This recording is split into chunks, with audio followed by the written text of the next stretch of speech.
Our first question comes from Mr. David Beal. I was wondering, are you supporting multiple wall types yet? In Florida, a typical house is block on the first floor and wood frame on the second floor.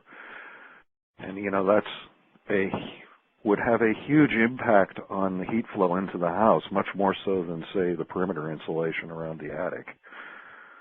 I mean, a lot of times there are 2x6s on the top floor, so there's R19 in the walls versus uninsulated block. A lot of times they call it R5.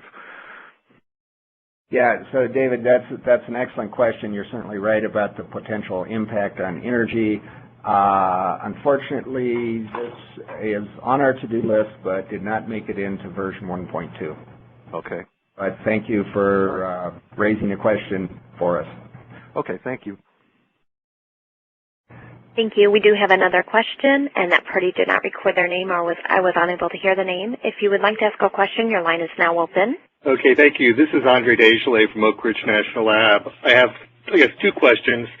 I'm curious as to why some of these insulation D rates are limited to fibrous products.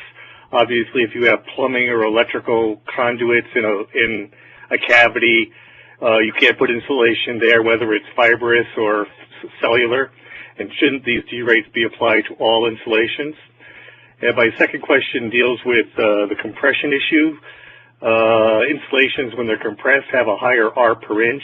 Are you giving credit for the increase in R value due to density increases, or are you just derating them due to thickness losses?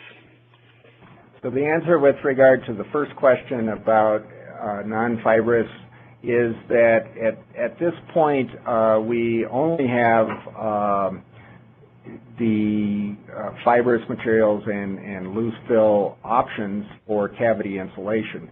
But you are correct, and we will be adding additional insulation material options and the appropriate D-rate options or capability for those.